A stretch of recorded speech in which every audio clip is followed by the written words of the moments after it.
you look at every great boxer of all time, they've all gotten hit in the face, right? But what makes them so great? They take the punch, they become better, and then they win the match. And that's exactly what's going on with this Clemson team. They had a huge first round, beating UNC, Miami, and Syracuse, ultimately punching their ticket to March Madness. They entered the second round thinking, hey, we got this, and they got hit in the face by a rival, a team that needs to win this game to have a chance at March Madness, a team that was embarrassed by Clemson 3 times last season, getting blown out every time they faced Clemson. And it happens.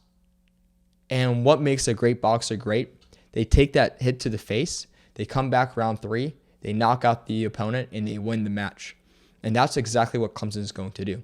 They're going to win out this regular season, finish it strong, 6-0, and they're going to be a top opponent in March Madness this season. So if you aren't willing to stay through this little bit of bump, through what seemed to be a disappointing loss, please don't, because Clemson fans don't want you. The team probably doesn't want you, nor do they need you. And this is why it's okay to get punched in the face. Clemson's going to be able to learn a lot from this second round, right? They learned 2 huge things, and they've also did something that they need to continue to do, which will help them become even better. So the first thing they need to learn from is, how do they handle a mismatch? DJ Burns, let's be honest, he's a mismatch issue. He's stronger than anybody they've ever faced. He's just a demanding force that you're not used to going against. He's not your typical 6'10" power forward / center who he's just stronger than everybody. And he outdid Clemson. Shefflin struggled inside, offensively and defensively, scoring 1 basket. PJ Hall struggled inside, offensively and defensively, going 4 for 11. Not all-American numbers. And what do you see when you go to March Madness? Players that you usually don't see 95% of the time. They're probably going to have to face somebody who is 7 foot if they want to make it far, like a Zach Edey or a Zach Kalkbrenner. And you have to learn how to adapt to that. Clemson didn't know how to adapt to somebody who was a unusual big to go against because of his pure strength in DJ Burns. And it cost them. But understanding that you can't just go about your regular game plan against anybody will help Clemson realize, hey, this is what I need to do in the future match to adapt and become better because of it. It's going to allow Shefflin and Hall and Wiggins and Godfrey and Burnell to all come together and game plan and realize, if we're going against a big that we're not used to, or another player, for example, if they're a guard that the guards aren't used to, we need to adjust. Play our brand of basketball, but adjust to stopping them the best. The second thing that happened to Clemson is a site that Clemson's had to deal with multiple times this season, but their success allowed them to put it in the trunk and forget about it, which is closing out games. They struggled to close out the game against Duke, leading them to lose the game. They struggled to close out this game against North Carolina State, causing them to lose.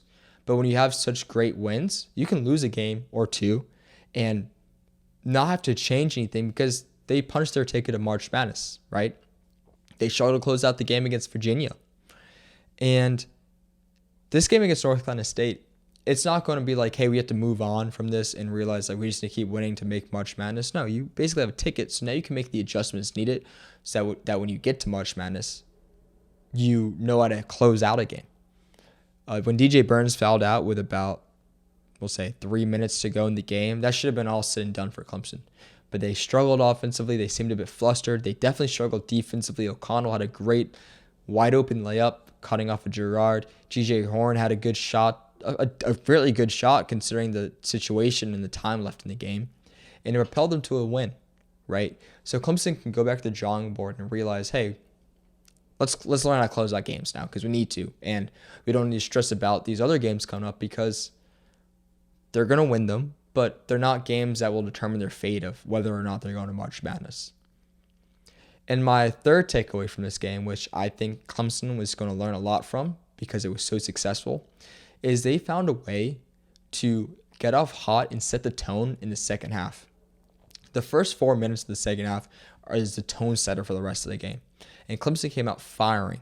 Entering the first media timeout, they were on a 15-4 run, getting stops defensively, getting baskets from around the field offensively, Jack Clark was scoring, Joe Girard was scoring. Everybody was scoring and having a huge impact. Something that Clemson wasn't good at doing the past 3 games. UNC, they closed the gap in a second to start the second half. Syracuse closed at the gap to start the second of the second half. And you look at Miami. Clemson scored offensively but couldn't get a stop defensively. Clemson culminated those 2 things, offense and defense, to end this Clemson, or to start the Clemson NC State second half. And it's going to be something that Clemson is going to realize we had success doing it. Let's find that continued success and set the tone in the second half, bringing our best brand of basketball. So yeah, the loss is tough, but it taught Clemson 3 valuable lessons. We need to change our game plan and adjust depending on who we're playing if they are a serious mismatch issue in terms of size and physicality. The second thing it taught them was they need to learn how to close out a game, right? It's definitely something they struggled with. Just learn to be composed, cool, collected, move the ball efficiently offensively, set up everybody correctly defensively. And the third thing that Clemson's going to learn from this is that setting the tone to start the second half is going to propel them to having a lot of success the remainder of the game. UNC, Syracuse, Miami. Large part of those games, it was very close because they couldn't set the tone and they kind of lost rhythm. The NC State game, they set the tone and they found a rhythm and they controlled the entire game until the last 2 minutes of the game. So if Clemson can learn from their mistakes and understand what they need to do, they're going to be a very tough out in March Madness and be one of the best teams entering the tournament.